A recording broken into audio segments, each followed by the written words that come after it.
What's good? What's good? What's good, everybody? Yo, been a minute. Shit, I think it's the first live of the new year, so it's happening, man. Shit, let the beat build. I'm gonna send this link out. Let some people join on up in here. I ain't got too much time. Got some shit to do at 10, but it's gonna be real quick to the point. And we gonna vibe out, yo. Let's get this info. Hey Monte, what'd you say?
What you once had.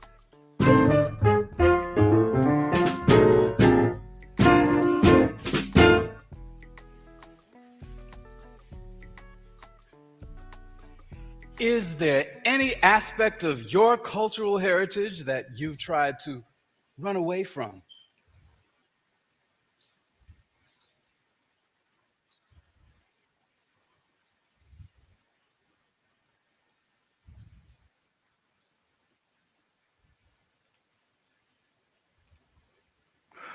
My bad.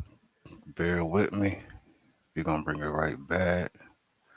All right, cool. Let me in here. Had despised had become the essence of the beauty of you. Well, that's my story. I am Gullah Geechee, and I'm proud to acknowledge it. But that was not always the case. Gullah Geechee culture exists all around you as you walk about, dine, and sightsee throughout Charleston. Now, that's how Gullah Geechee speakers pronounce the word Charleston, not Charleston. Mine is a living culture, not one of some 200 years ago. It's a culture that continues to shape our surroundings. Why then did I try to flee from it? When I traveled from home in nearby St. Helena Island, South Carolina, to attend Hampton University in Virginia, I did not think that I spoke that way or that I exemplified any cultural vestiges that would identify me as a simple minded, uneducated, bad talking Geechee. No, at that time, I proudly affirmed myself as a Sea Islander. Something unexpected, however, happened during my second day of college. I had cordially greeted my mass media arts department chairman as I approached him for my freshman interview, and his response startled me. I remember him staring at me quizzically before he said, "Now, there's something about your speech. You're from one of those islands, aren't you? Those sea islands in South Carolina?"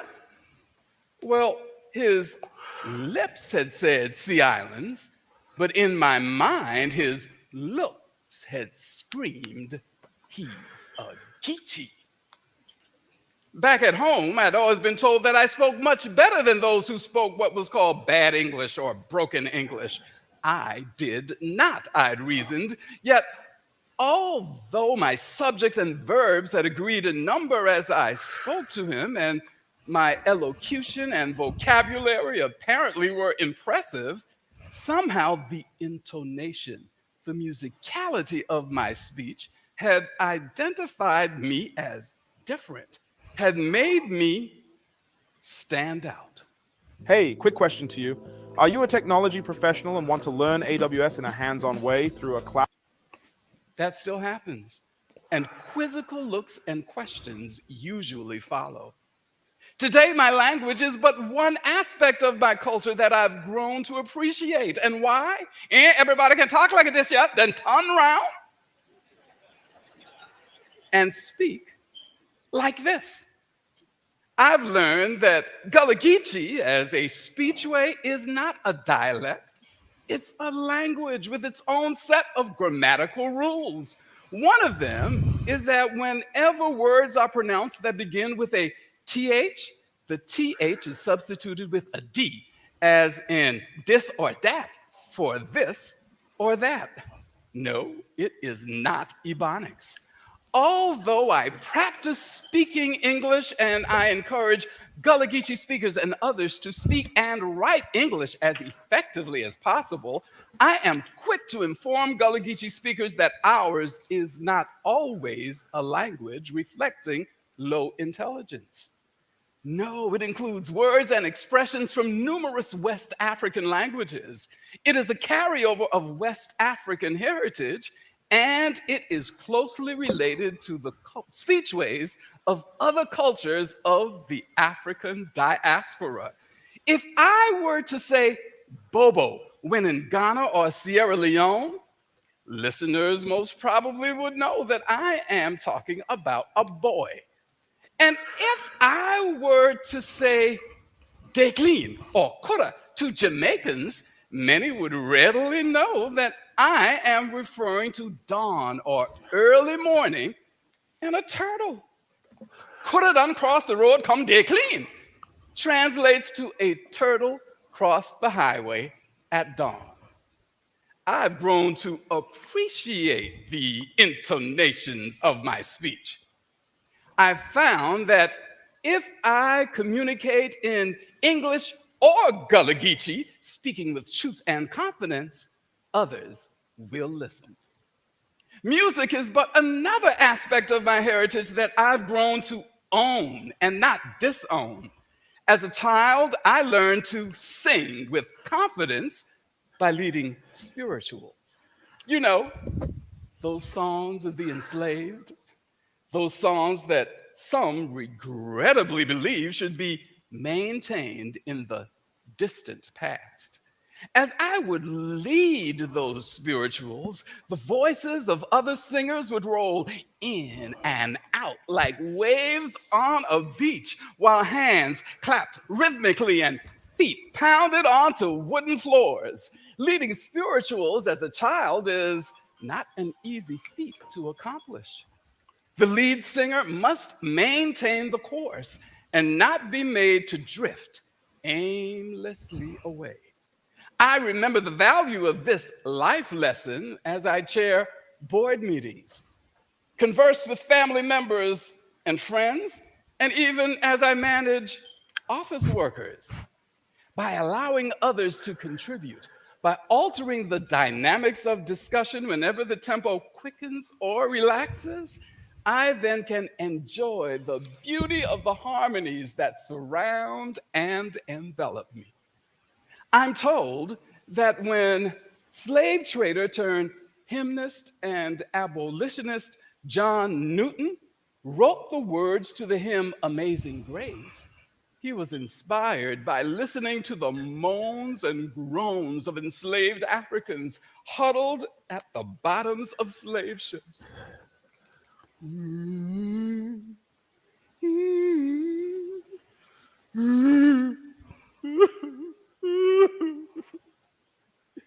Many of his voyages were from the rice coast country of Sierra Leone, West Africa, en route to where? Charleston, South Carolina, bearing the ancestors of Gullah Geechee people. On plantation communities in the Carolina and Georgia colonies where they were brought during the 17 and 1800s, they would sing hymns that they were taught and spirituals that they created to a polyrhythmic tempo that harkened back to West Africa. That rhythm expressed the joy of being able to sow sweetgrass baskets as you see before you, combining marsh grass and other natural products, and using skills and techniques that had been passed down solely through collective cultural memory.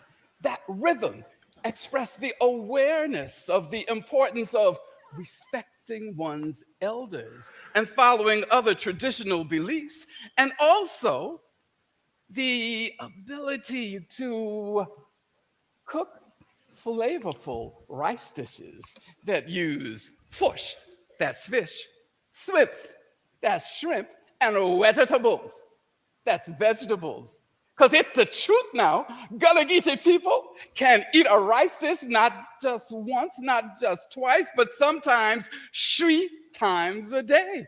And our music has a peculiar 1, 2, 3 beat that sometimes quickens and slows down even as a single song is sung. Join me.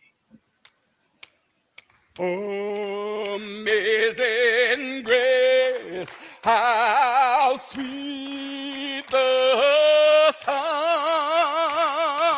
that saved a wretch like me.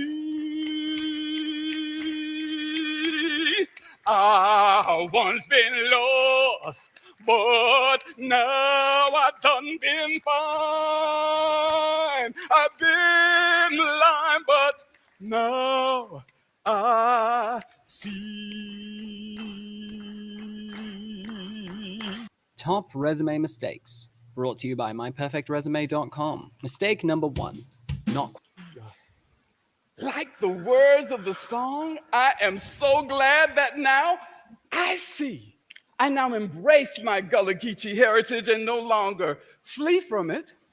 That melody line called common meter or shape note harmony was sung in the praise houses, small one-room buildings of worship on plantation communities. The tempo of the music sung there was as rhythmic as the second language I speak. The singers, forming a community of voices, would hold each other up with each note that they sang, shedding the difficulties, sorrows, and tragedies of life that they had endured. Our music empowered us, and it continues to do so today. In 2004, in 2005, when I traveled to Sierra Leone and Ghana, West Africa, those songs from my childhood, the songs of my ancestors, floated into my consciousness, inspiring me to write about my experiences, seeing and hearing firsthand connections with my culture by using new words to those old tunes.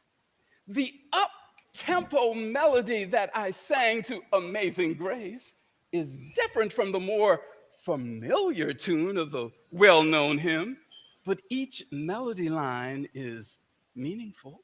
Wouldn't you agree? My culture, too, is different from other cultures in Charleston and throughout America, but it is meaningful and significant. That's what I mean when I say Gullah Geechee mean a lot. The layers of my culture, language, music, beliefs, crafts, foodways are more closely aligned with West African heritage than the cultures of any other African American population.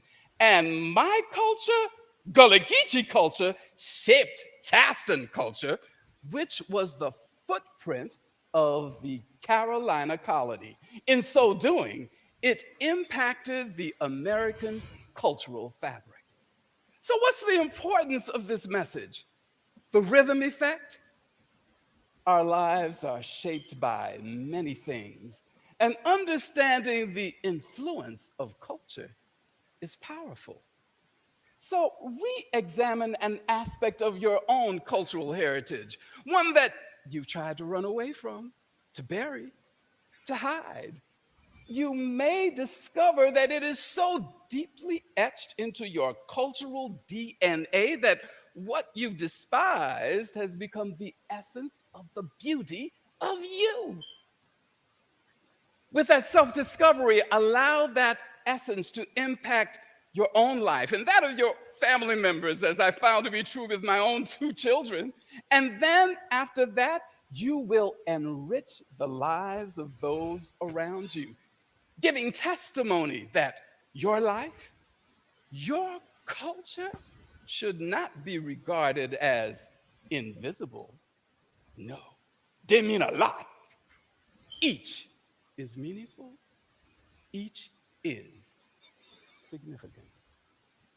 I thank Hunter for hearing what me have to say, and now me done. Man, I hope we still rolling, yo. I really hope we still rolling. I'm trying to see the comments now. Oh, go and say the stream unavailable. I don't know what happened. Hopefully y'all caught that. It was fire. If y'all not aware, that's brother Ron Dice from the TV show Nickelodeon back in the day, Gullah Gullah Island. As y'all heard, he is Gullah Geechee from St. Helena. Now he currently lives in Georgetown. Shout out Georgetown. That's Gullah Grill TV stomping ground. You feel me? Shout out to all my peoples out there. You feel me? Like from there, really from there. I'm not none of these internet people that be claiming shit. It ain't even been there from there. None of that shit. You feel me? Gotta go back 3 generations and ain't twice removed type shit, trying to claim some shit. Nah, that ain't me. That ain't how we rocking over here. But yeah, I hope y'all caught that. Just a quick little overview, man. He talked about the words we used. So with that, got to shout out Lorenzo Dow Turner, who is the father of Gullah Studies. There's no way around that.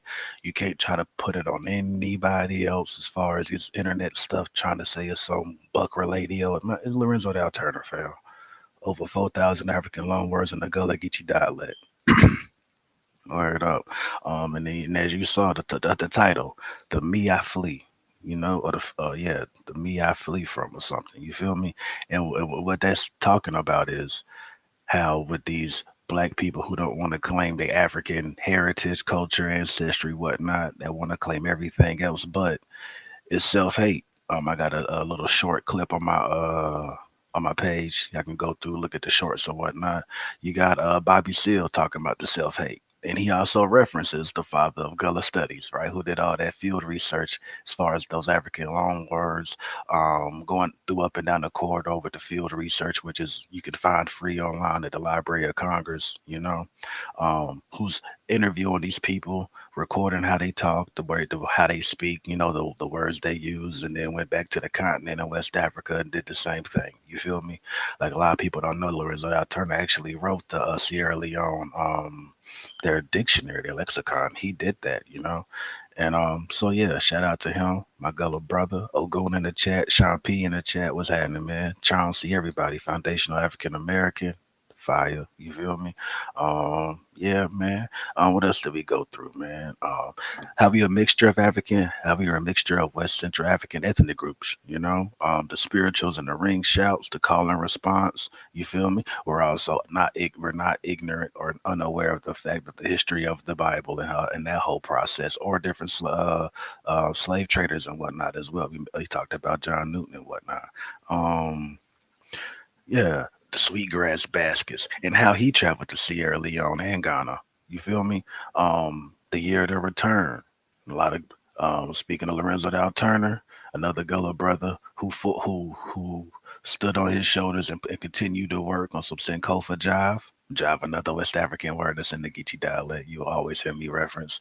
But yeah, some Geechee jive that yeah. At the Lorenzo Dow Turner interview, those people, Emery Campbell did the same thing along with many others. My aunt Deborah Doja, shout out to Auntie, you feel me? But yeah, they interviewed people and they end up finding West African funeral songs, Mende to be exact. The tribe is not a coincidence. Shout out to you, bro. But yeah, the tribe that they found in Sierra Leone was the N apostrophe Gola. Look that one up. N apostrophe Gola. They're located in Sierra Leone. It was a Mende funeral song passed down, found in Harris Neck, Georgia, Darien, Georgia. You know, so yeah. What else do we got, yo? And yeah, just pretty much his whole synopsis was the things that these people are hating about themselves, the African heritage, culture, influence, and everything, should actually be the one thing to keep them proud. You feel me?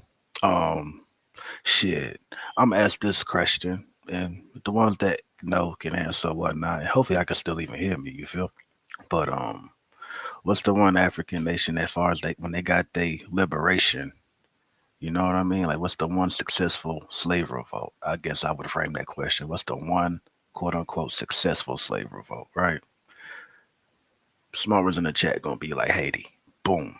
How did they do that? I mean, they used their West African culture. Facts. Yeah, you can find sprinkles of Islam in there. That's what happened at the time. Boom, you know. But very heavy on the African with the West African culture and worldview, I would say. You feel me? But that's my time, real quick, y'all. This had to be real short, sweet. Oh, man, I hate that they say the stream is unavailable. That shit, wow. But I'll try to do this again. You know what I mean? Worst case scenario, but I got some shit to handle at 10. If y'all don't know, yeah, I be busy. Work, school, work. That's all I do. And I be outside on some community activist shit too. You feel me? So don't let this internet shit, you know what I'm saying, lead y'all astray. I be hearing some weirdo motherfuckers when I be in people chats and shit, and it just motherfuckers is weird and lame, bro. So don't get caught up. You feel me? Um, yeah, y'all stay safe, wash your hands. You feel me? Stay reading, learn something every day. Shout out to the Black Tech world. You feel me? Kyle, peace to you, bro. I'm about to wrap things up right now. I played a video, brother Ron Dice from Gullah Gullah Island. He just talked about his experience as far as the Gullah Geechee culture and whatnot. You feel me? Don't hate the things that you should be proud of. You feel me? But y'all be safe. That's my time, man. Y'all be safe. Learn something new every day. Again, shout out to the black tech world. Y'all know I'm in this fucking cyber security world knee deep now. You feel me? So yeah, that's why I don't really see me streaming like that no more, man. School and work. That's all I do, man. But yeah, peace to everybody. Y'all be safe. And yeah, man, y'all hold y'all heads, stay resilient. Yeah, and all that good job, man. We out here. Please do, Kyle. Yeah, I think you'll enjoy it, man. It's short, sweet, to the point. You feel me? And I think I get the message across. But I will be back again later on this evening, though, when I wrap this shit up. Peace to everybody, yo. Black Power.